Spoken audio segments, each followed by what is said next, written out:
Radhe Radhe everyone, आप सभी का बहुत बहुत स्वागत है। आप सभी के साथ शेयर करने वाली हूँ अनंत चौदस पर किस तरह से पूजा की जाती है। भादो महीने की शुक्ल पक्ष की चौदस को कहते हैं अनंत चौदस। इस दिन अगर आप पूजा करते हैं तो इसका अनंत गुना फल आपको प्राप्त होता है। तो आपको क्या करना है, सुबह जल्दी उठना है, स्नान करने के बाद यानी सुबह के समय आपको पूजा करनी है। सबसे पहले पूजा में दीपक प्रज्वलित कर दे। शेष सैया पर निवासे भगवान विष्णु का इसमें पूजन किया जाता है, या शेष नाग पर विराजमान श्री कृष्ण का भी आप इसमें पूजन कर सकते हैं, लेकिन शेष नाग का होना अनिवार्य होता है। इसमें सबसे पहले आपको गौरी गणेश को ज़रूर विराजमान करना है। कोई भी पूजा हो, गौरी गणेश की प्रधानता सबसे ज़्यादा है, तो गौरी गणेश को आप यहाँ पर विराजमान कर लीजिए। अगर आपके पास गौरी गणेश नहीं है तो सिपाड़ी के रूप में भी आप विराजमान कर सकते हैं। सबसे पहले आपको दीपक का पूजन करना है, उसके बाद आपको गौरी गणेश का पूजन करना है। तो गौरी गणेश का पूजन किस प्रकार करेंगे, एक फूल में रोली चावल या चंदन चावल लगाकर इस तरह से चढ़ा दीजिए। एकदम सरल तरीका आपको बता रही हूँ इस वीडियो में। तो इस तरह से जो है ना गौरी गणेश का पूजन हो जाएगा। इस पूजा में कुसा की प्रधानता सबसे ज़्यादा है, तो आपको इस पूजा में कुसा ज़रूर रखनी है। जो लोग नहीं जानते कुसा क्या होती है, तो पितृ पक्ष में कुसा से ही तर्पण किया जाता है। तो कुसा जो है ना आप अपने घर में ज़रूर रखिए। पूजा पाठ में ये बहुत प्रयोग की जाती है। पितरों का तर्पण भी जो है ना इसी से किया जाता है। तो अनंत चौदस पे कुसा के 7 भागों को लेकर मिट्टी के शेषनाग बनाए जाते हैं। 7 इसीलिए लेने हैं क्योंकि जो नाग देवता है ना उनके भी 7 मुख होते हैं। अभी थोड़ी देर बाद मैं आपको गिनकर दिखाऊंगी। तो 7 आपको कुसा का भाग ज़रूर लेना है। कुसा के बीचों बीच जो है ना मैंने एक कांसे का कटोरा रख दिया है। इसमें मैं भगवान विष्णु को स्नान कराऊंगी। आप चाहें तो मिट्टी के शेषनाग बना सकते हैं। अगर मिट्टी आपके पास नहीं है तो इस तरह मेरी तरह तस्वीर की भी आप पूजा कर सकते हैं।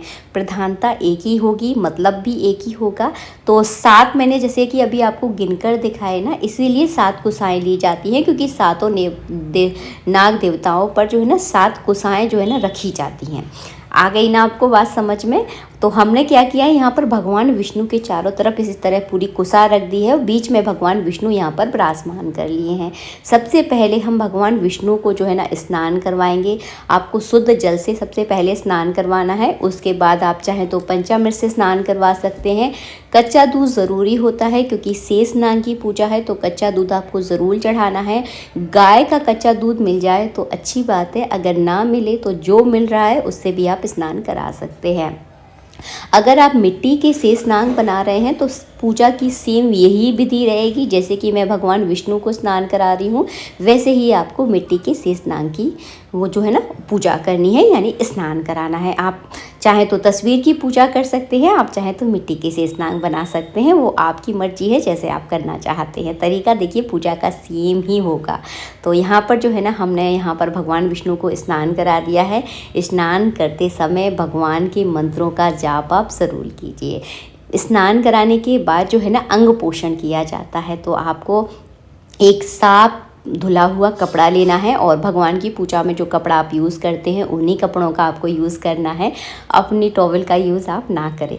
तो यहाँ पर जो है ना हमने भगवान का अंग पोषण कर दिया है। इसके बाद जो स्नान का जल है इसको आप तुलसी के वृक्ष में आप डाल सकते हैं। आप चाहें तो केले के वृक्ष में भी डाल सकते हैं, आंवले के वृक्ष में डाल सकते हैं। इन तीनों में से अगर कोई भी वृक्ष नहीं है तो आपके घर में जो पेड़ पौधे हैं उनमें भी आप डाल सकते हैं।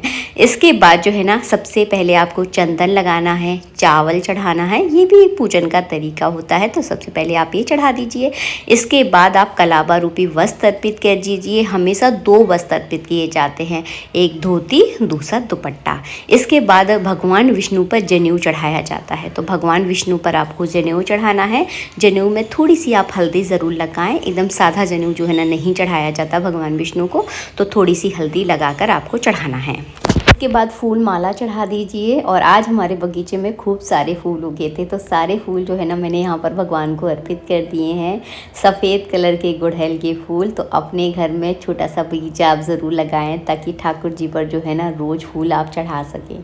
तो यहाँ पर जो है ना मैंने इस तरह से भगवान के चारों तरफ फूल रख लिए हैं। अगर आपके पास माला है तो आप माला भी चढ़ा सकते हैं। इसके बाद आपको शेषनागों का पूजन करना है, जैसे कि मैं आपको वीडियो में दिखा रही हूँ। तो सभी शेषनागों पर इस तरह से चंदन चावल का इस तरह से पूजन कर दीजिए, कलावा रूपी वस्त्र अर्पित कर दीजिए। तो इस तरह से जो है ना शेष नागों का पूजन हो जाएगा। इसके बाद जो है ना इत्र आपको ज़रूर लगाना है। तो थोड़ा सा हाथों की उंगलियों में इत्र लगाकर जो है ना भगवान पर इस तरह से लगा दीजिए।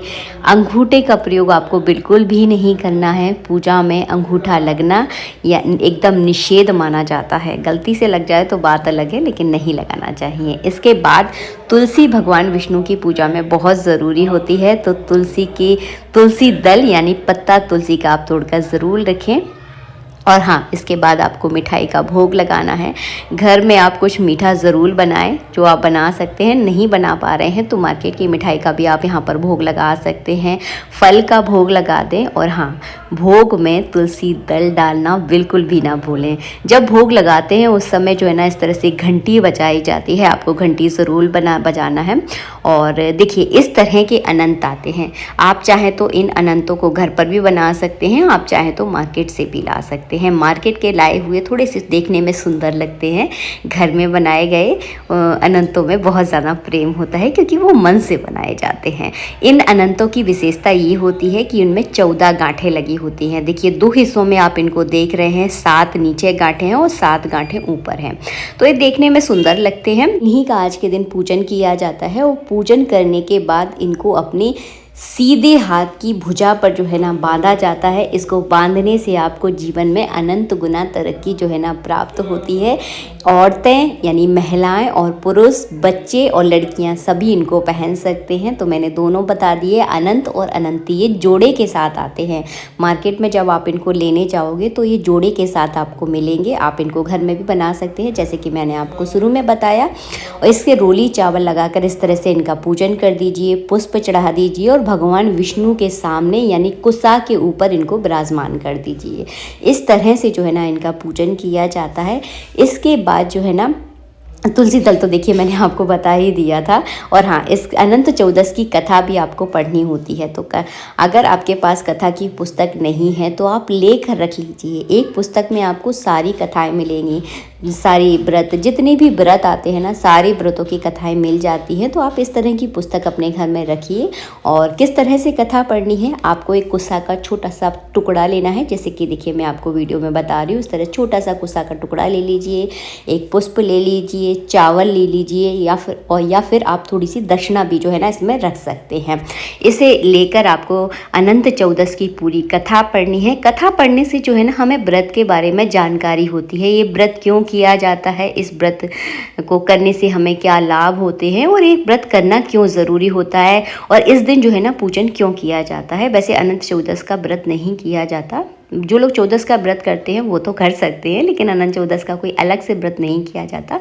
केवल पूजा जो है ना इस दिन की जाती है। जिनके घर में परंपरा हो उनका मैं नहीं बता सकती, लेकिन हमारे यहाँ तो व्रत नहीं किया जाता, केवल पूजा की जाती है। इसके बाद जो है ना आरती करनी होती है। आरती जो है ना सभी परिवार वालों के साथ मिलजुल कर करें, हमेशा खुशहाल मन से करें। जब भगवान पूरे परिवार को साथ में मिलकर उनकी सेवा करते हुए देखते हैं, उस घर पर भगवान की कृपा जो है ना बरसती है। तो हमेशा मिलजुल कर पूजा में शामिल हो जाइए। इसके बाद जल का अर्घ देना है और इस जल को अपने ऊपर इस तरह से छिड़क देना है। इस तरह से जो है ना अनंत चौदस की पूजा की जाती है। पूजा के बाद इन अनंतों का क्या किया जाता है, सामान का आपको क्या करना है। इस तरह के जो अनंत होते हैं इनको पुरुषों के दाहिने हाथ पर बांधा जाता है। और ये देखिए, ये है, इसे कहते हैं अनंती। इसमें जो है ना गांठें नहीं होती, इसमें केवल 14 अंटे होते हैं। इसको महिला के यानी लड़कियों के दाहिने हाथ पर इसको बांधा जाता है। तो अनंत अनंती दोनों की साथ में पूजा की जाती है, और महिला पुरुष और या फिर लड़का लड़की दोनों के हाथों में इनको बांधा जाता है। ऐसा करती हूँ सब कुछ आपको अच्छे से समझ में आ गया होगा। मिठाई फल जो हमने चढ़ाए हैं इनको आप सब प्रसाद के रूप में बांट सकते हैं। कोसा को जो है ना आप घर में संभाल के रखिए। जब भी ग्रहण पड़ता है तो इसे सारे सामान में आप डाल सकते हैं। मतलब जिस तरह हम तुलसी का प्रयोग करते हैं उसी तरह हम कुसा का भी प्रयोग कर सकते हैं। पूजा पाठ में कुसा मतलब बहुत ज़्यादा प्रयोग की जाती है। मैं आपको बताती रहूँगी वीडियोज़ में, जब भी मेरे वीडियोज़ आएंगे आपको दिखाऊंगी कि कुसा का भी हम किस तरह से जो है ना प्रयोग करते हैं। तो इस तरह से अनंत चौदस पर आपको पूजा करनी है। सुबह के समय पूजा की जाती है और पूजा के आधा 1 घंटे बाद आप इनको अपने हाथों पर जो है ना मतलब बाजुओं पर इनको बांध सकते हैं। जय श्री राधे मित्रों, राधे राधे। वीडियो अच्छा लगा है तो प्लीज़ वीडियो को लाइक कर देना।